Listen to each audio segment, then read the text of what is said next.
News First, face to face with Shalan Benedict. The Parliament of Sri Lanka is the most sovereign body. It's the body that represents all of us Sri Lankans to the world. It's the body that decides on our behalf, and their decisions, of course, will impact the lives of each and every one of us. Good evening and welcome. This is Face to Face. Looking at the current state of Parliament, it brings to question really the competence of the members of Parliament to serve as representatives of the general public. But at the end of the day, the general public of Sri Lanka, both you and I, are the ones who have elected these members into Parliament.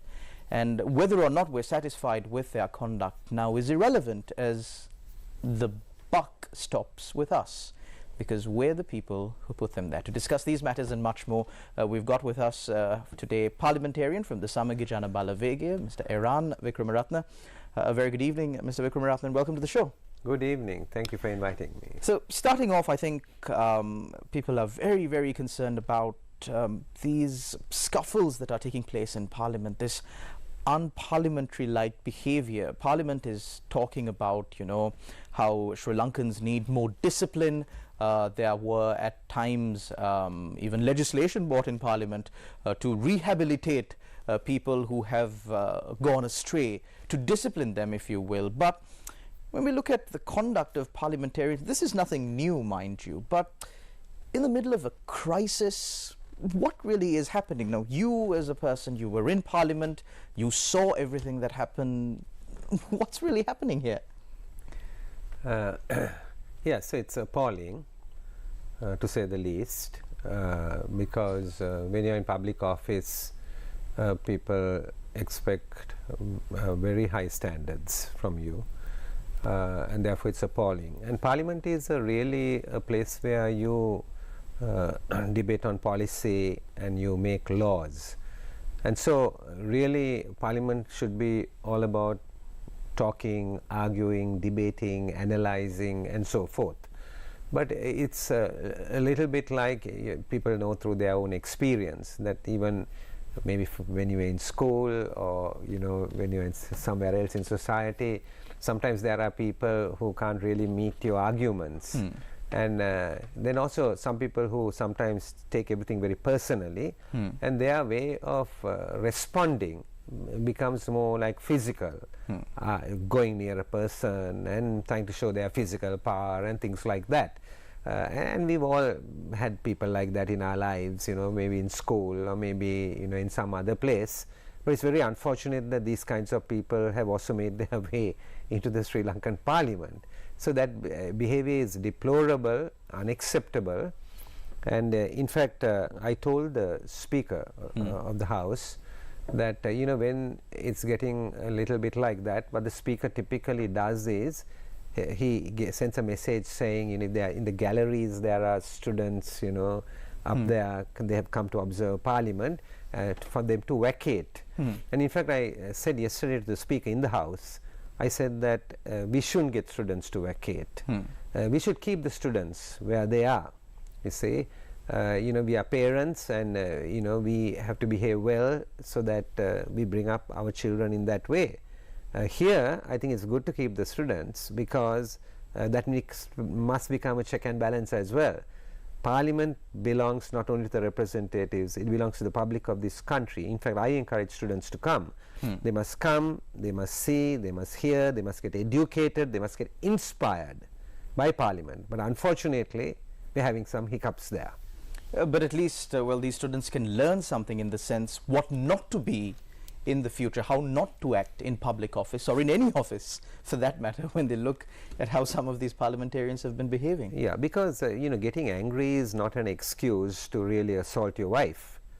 It's not an excuse, you see. And then to say, I'm going to send my children to the next room so that I can give her a shot, that's a kind of thinking behind this. And that's why I had to tell the Speaker that the students mustn't be moved, the students must be kept in the chamber.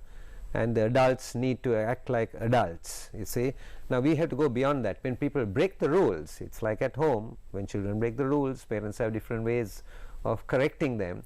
Here, when they break the rules, the Speaker of the House has to immediately act, and he needs to have immediate course of action on what he will take.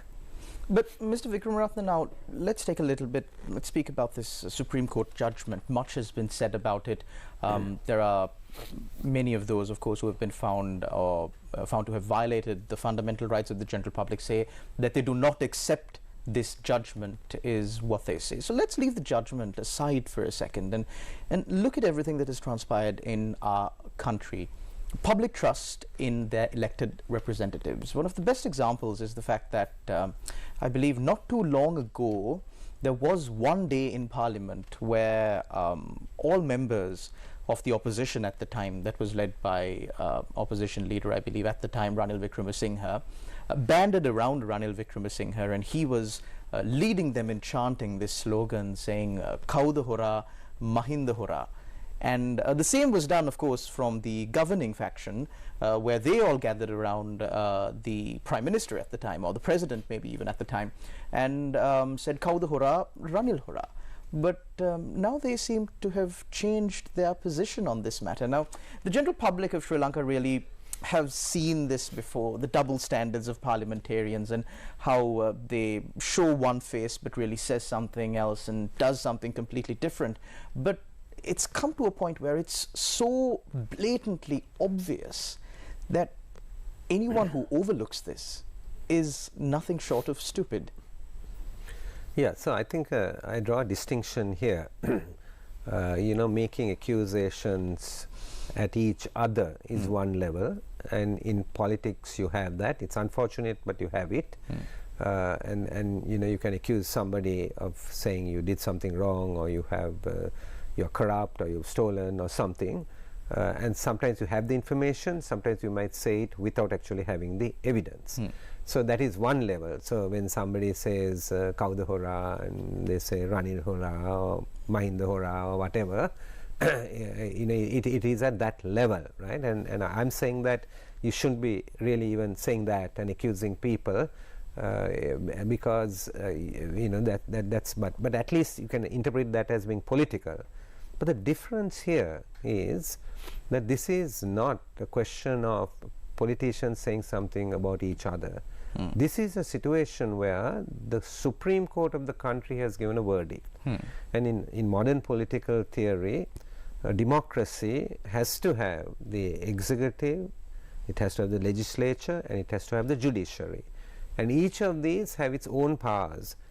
Each one of these is independent from the other. And when it is absolutely independent only, a democracy really functions and functions well. Now here, the Supreme Court of the country has given it. It's nothing to do with politicians. Petitioners have gone, they've made their case there, and this is 5 judges of the Supreme Court, 4-1 with one dissenting, have basically given a verdict. And I don't think it should be taken lightly. In fact, I heard the Honorable Namal Rajapaksa on the 20th of November. He came in and he said something about questioning it by saying that this is a policy matter, and how does the judiciary get involved in it. And the petitioners made it absolutely clear, if you look at the judgment, that when they went into the court, they made it absolutely clear that they were not really talking about policy. They were talking about executive action or executive inaction. They were talking about using the powers that you have been given to basically ease the situation, powers that you have been given in a public trust, with how you have used it or how you have misused it, and you can't use it for personal benefit.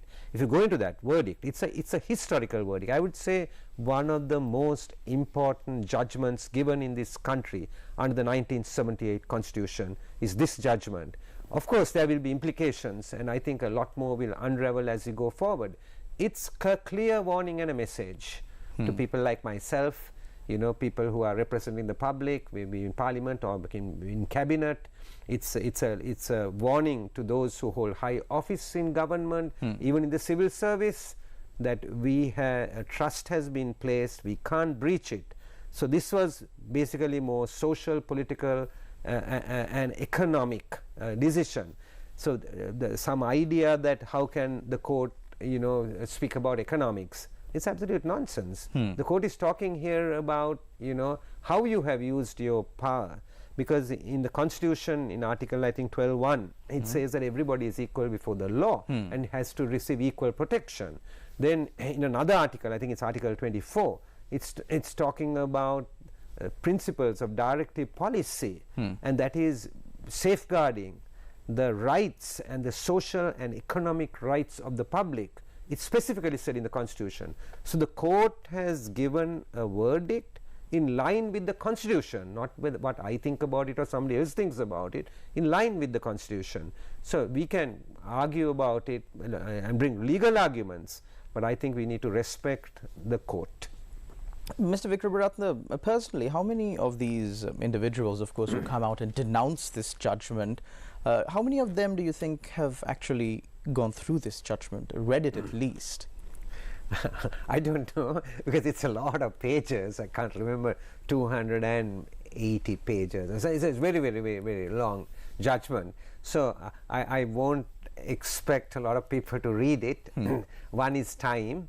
The other also depends on your background and your inclination, on issues like this.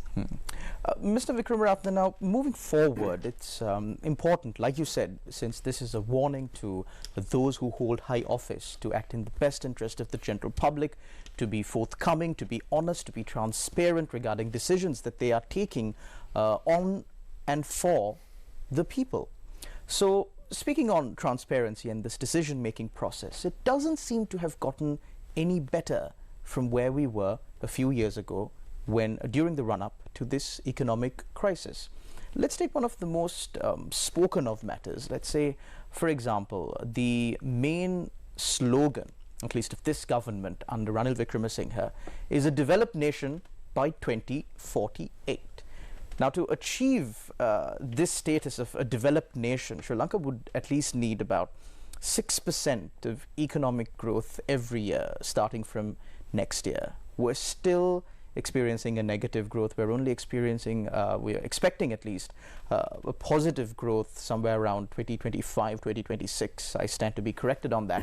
But is this really possible? Because I'm no economic expert, but when I look at these numbers and what real economic experts are saying, this seems to be another falsity, just a fantasy. And I don't understand why these arguments are even being propounded if they are not achievable. Yeah, it's a good question about, we make decisions, and really what are the decisions based on, Now if you take, for example, the budget that has been just presented last week in Parliament, I can tell you immediately that the budget will fail. And that's not because, I know more than other people.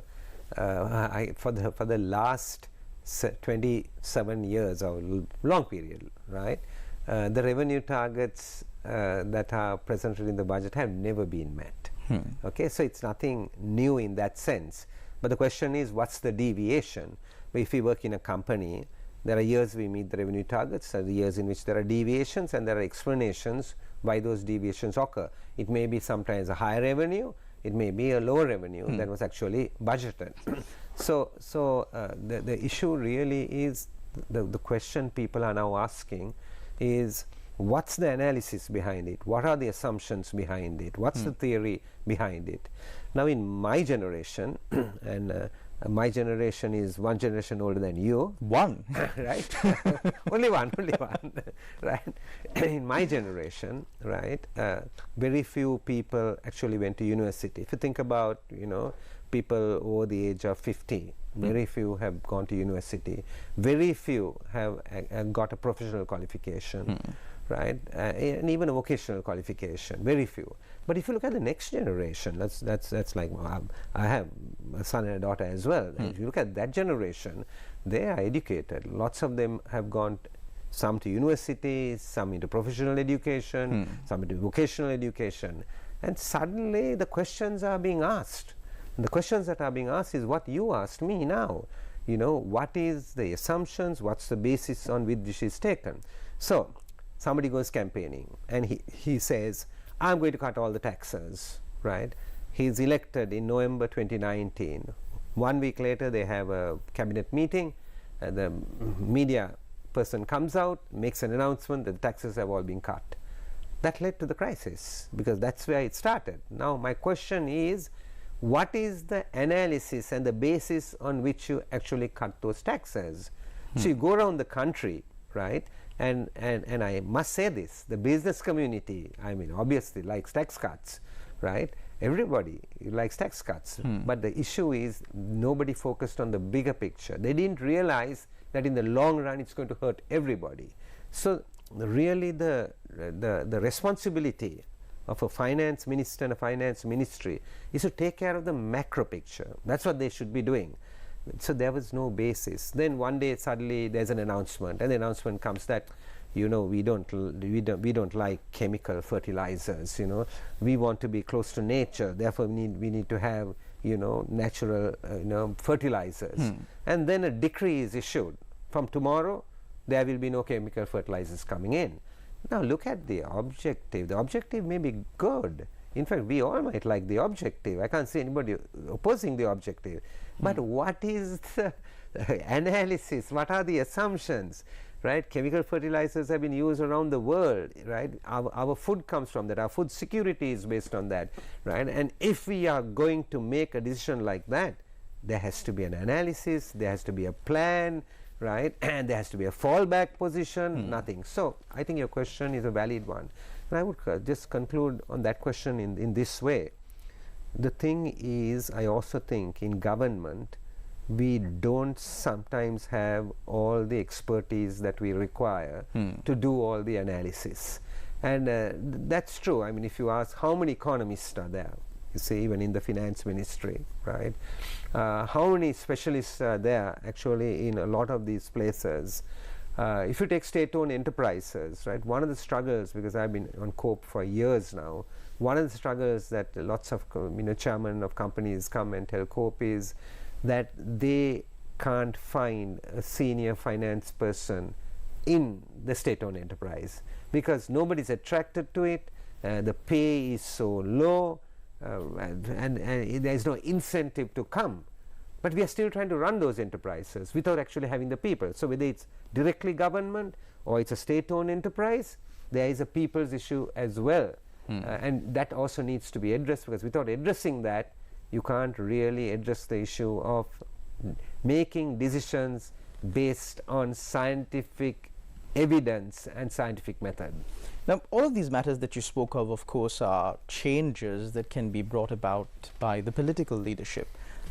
It's not something that the people can band together and, think anew and start doing something new.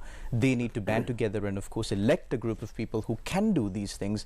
But at the end of the day, it's the people that they elect who are finally vested with the responsibility of doing these things.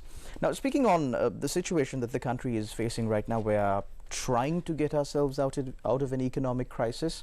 We are at least a little bit better than where we were at this same time last year. There are no fuel queues.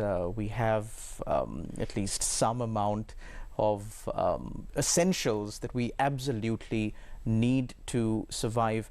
And there are those who give credit to President Ranil Wickramaratne for bringing about a certain sense of order, a certain sense of calm. Of course, these are disputable facts, but bringing some sort of order to Sri Lanka. Now, he was the leader of the United National Party for an extended period of time. You've worked with him for an extended period of time. There have been countless elections where you vouched for him, vouched for his credibility, vouched for his transparency. Come the next election, is there any chance that the SJB might even consider moving in with Ranil Wickramaratne and maybe forming a coalition there? I think we have to get beyond individuals in politics. I think one of the huge problems Sri Lanka has faced is we've looked at individuals and thought, oh, the individuals, might really change this country. And you had leader after leader, right? Leader after leader, president after president, and this idea that, oh, if X comes or Y comes, it's going to be a big change and so forth. But then, Mr. Wickramaratne, if I could just interrupt you there, that is the system that we've built.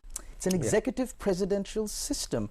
That is the system that we are currently functioning in. And you can't change the system from outside of the system. It has to be changed from within. So until it is changed, that is the system that's going to be. So in that perspective, how do you plan on moving forward? No, I think that, when we look at change, don't think that always change will come from the top. Change has to also come from the bottom. That is why public views and public opinion is so important in the change process. And therefore, I mean, throughout the country, there needs to be an understanding that society is very complex. Problems are very complex. And you need more than a person. And just looking at one individual and thinking that one individual can transform the country, I mean, I think we have to get out of that kind of idea. So if you have, you need to have a team of people, right? And the leader, you have to have a leader who understands the value of the team, right? And then you have to put your policies and your processes to implement in place, and that's very, very important. So one of the issues on which Sri Lanka has consistently failed, in my view, is that implementation is a huge problem. So we have to focus on implementation too. So I would say leadership is important, but leadership doesn't mean that you need to know everything. Leadership means getting the best result. And to get the best result, right, you have to get the best team together, and then you need to basically devolve authority and power, and then get them to give you the results and hold them accountable for the results. It's like in a company, right? Companies don't succeed always because the CEO, right? I say this over and over again, having the experience of being a CEO, right? Right, wherever I worked, if people say we succeeded, I'm telling you it's because I had the best team. And a lot of them, right, they knew a lot more than me. Where did I learn that? I learned that on the sports field. I learned it on the sports field. Apart from cricket, I played hockey as well. And one day I was asked to captain the hockey team. And I was like, me? And they said, yes, the condition has been made. And I'm telling you honestly, we had superb hockey players. Even from Matale, they had joined the Columbus school that I went to, and they were playing. They were dribblers, they knew the game, they knew everything. They were really, really, really good. As individuals, they were excellent players, right?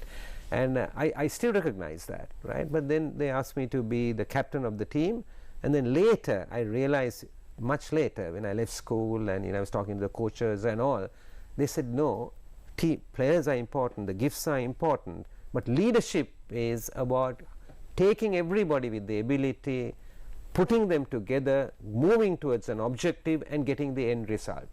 I learned it there, and when I went into management and in the company, I said, it's a team. I'm telling you, now I have been in politics a decade, I'm telling you that individual is very important. The CEO is very important. We have Sajid Premadasa as our CEO. It's very important.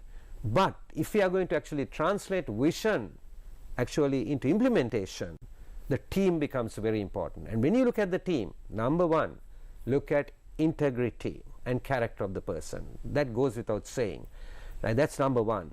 Then beyond that, look at their background in terms of their experience. I will say integrity and character. 2, I will say experience. 3, I will say education. Because sometimes we dismiss people with experience. People with experience are very important. Because others we think that just because you got a degree or I've got a qualification that I know everything. No, experience is important.